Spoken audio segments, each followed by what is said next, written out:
మనకి RBI June 13th వరకు unclaimed deposits 67,000 crores ఉన్నాయనేసి చెప్పింది. సో, ఇది అంటే 10 ఇయర్స్ వరకు ఆ అకౌంట్‌ని ఎవరు విత్‌డ్రా కానీ, యాడ్ కానీ చేయకుండా అలానే ఉన్న వాటిని విత్‌డ్రా చేయకుండా ఉన్న వాటిని అన్‌క్లెయిమ్డ్ డిపాజిట్స్ కింద డిక్లేర్ చేస్తారు. సో, ఇందులో ఆల్మోస్ట్ ఆల్ చూసారంటే ఎస్‌బీఐ దగ్గర ఎక్కువుంది పబ్లిక్ సెక్టార్ బ్యాంక్స్‌లో.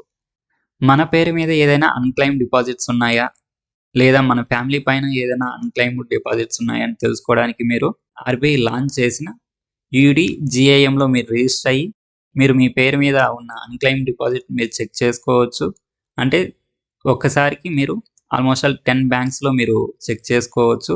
ఏ బ్యాంక్‌లో మీకు అన్‌క్లెయిమ్డ్ డిపాజిట్స్ ఉన్నాయని, లేదా మీ ఫ్యామిలీలో ఎవరికైనా ఉన్నదా అని కూడా మీరు చెక్ చేసుకోవచ్చు.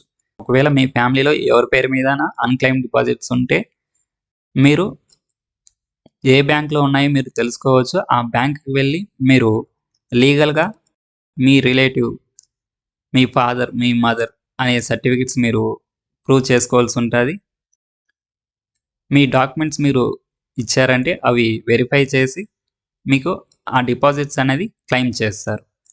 లేదా మీరు నామినీగా ఉంటే మీరు ఈజీగా ఆ డిపాజిట్స్ అన్నవి క్లెయిమ్ చేసుకోవచ్చు.